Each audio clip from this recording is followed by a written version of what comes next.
네, 그 안병우 원장님. 예.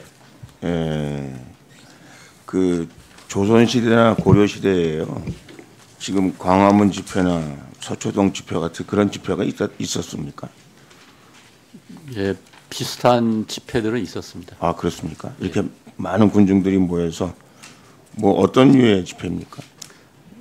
나라에 그 호소할 일이 있었을 때, 네.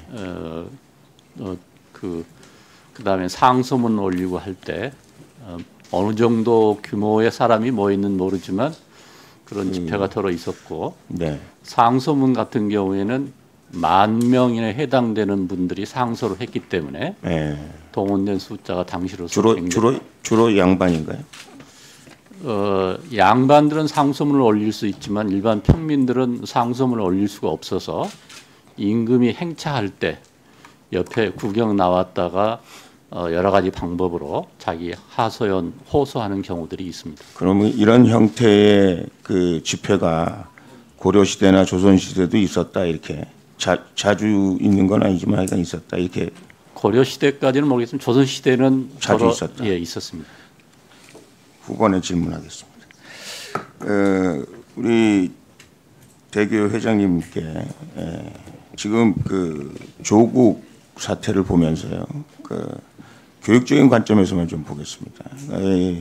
입시 제도가 무지하게 복잡하잖아요, 그죠? 그리고 그 입시 제도를 감당하기에 18살 난 고3 학생이 그거를 입시 제도를 자기가 이해하고 또 자기에게 유리하게 적용하고 하는 게 가능하다고 생각하십니까? 저는 아무리 봐도 모르겠더라고요. 아들 셋이 아들 딸 다 가는데 맨날 집에서 야단 맞아요. 선생이라는 친구가 왜 그런 걸 모르냐고. 근데 너무 복잡하고 힘들어요. 제가 드리는 말씀은 이렇게 되면은 결국은 반칙과 불공정이 판칠 수밖에 없는 입시 제도가 된다 이렇게 생각합니다. 동의하십니까? 예, 입시 제도가 복잡하다는 거는 예, 같은 생각입니다. 예, 아무리 바뀌어도 제가 보기에는 이렇게 바뀌어 가지고는 제가 보기에 그 고등학생이 스스로 고등학교 3학년 학생이 스스로 자기 진로를 결정하고 물론 뭐 선생님들이나 가족으로부터 컨설팅은 받아야 되겠죠. 하고 자기에게 맞는 그 과정을 찾아 나가는 그런 어떤 자기 인생 행로에 있어서 중요한 결정들을 내리는 그런 트레이닝조차 할 수 없는 가족 전체가 달라붙어서 어느 학교를 어떻게 가고 점수를 어떻게 올리고 하는 그런 과정을 우리가 보는 것 같아서 굉장히 씁쓸하다는 말씀을 드리고, 제가 이 말씀을 드리는 것은요, 우리 대학이 지금 대학 교육 제가 보기에는 참 걱정이다. 우리 대학의 경쟁력이 우리 대한민국의 경쟁력이라고 생각을 하는데 대학의 가장 큰 문제점은 제가 보기엔 자율성 결여다 이렇게 생각합니다. 제가 서울대학교 총장에게도 물어봤어요. 교육부가 무서워서 마음대로 못한대.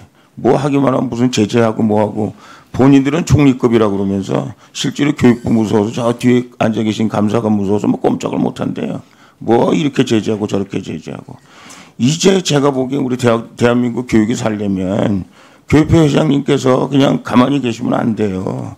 모든 대학이 왜 입시를 교육부가 정하는 대로 합니까? 학교에서 정하는 대로 해야죠. 교수들의 총의를 모아서 총장이 우리 학교는 앞으로 이렇게 하겠다. 뭘 30%를 해라. 수능을 뭐 어쩌게 해라. 아니 학교가 위치가 다르고 받는 학생들이 다르고 비전이 다른데 어떻게 이렇게 학교마다 다 똑같이 교육부에서 하라는 대로 할 수밖에 없는 그런 현실을 만들어가고 있고 대학이 그걸 참고 있냐 이 말이에요. 제 말은 그게 제일 큰 걱정이다 이 말입니다.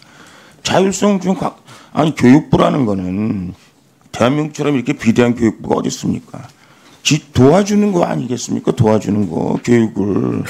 그러면 대학이 스스로 정하고 니들은 이렇게 도와줘라 하는 것을 제가 보기 교육회 회장님 굉장히 큰 장점은 교육부하고 얘기가 잘 통한다는 건데 또 다르게 얘기하면 교육부가 굉장히 수능적이다 이렇게밖에 볼 수 없잖아요. 제가 보기엔 그렇게 돼서는 안 된다. 이게 대한민국을 살리고 대한민국 교육을 살리는 데 있어서 지금은 세계 대학 무슨 랭킹도 나오고 막 그러잖아요.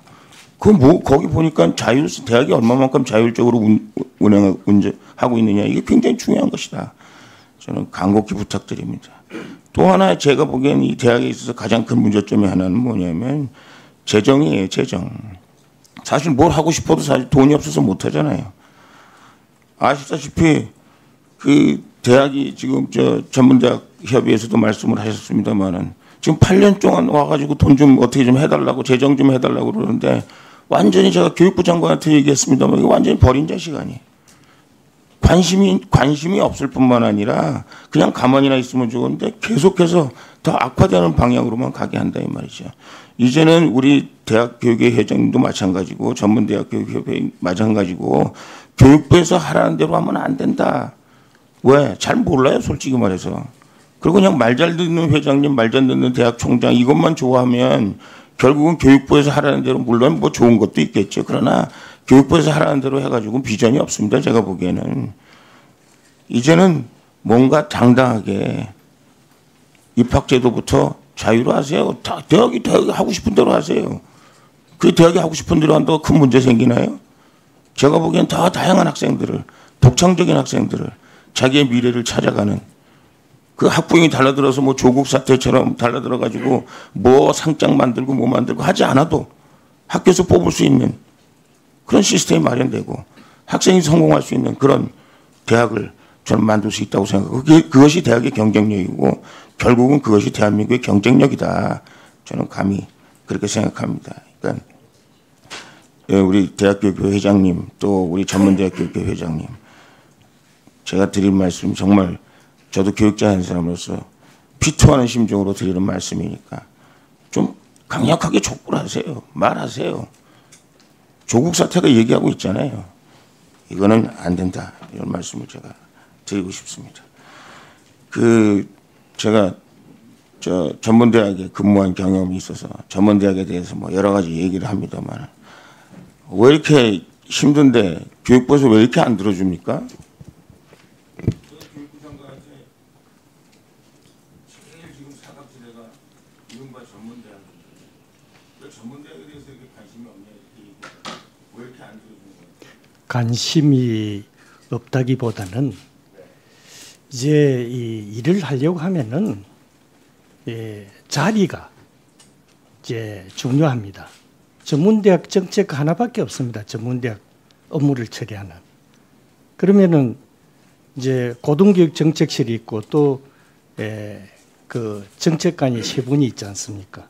그 세 분 중에 직업교육 정책관 아래에 전문대학 정책과가 있으니까 이 고등 직업 정책실이랄까 이런 실 정도의 조직이 만들어져야 이제 각 부처 내에서 고등 직업 교육에 대한 목소리도 낼 수가 있고 또 따라서 전문대학의 입장을 잘 설명하고 또 이렇게 힘있게 추진할 수 있기 때문에 자리가 없기 때문에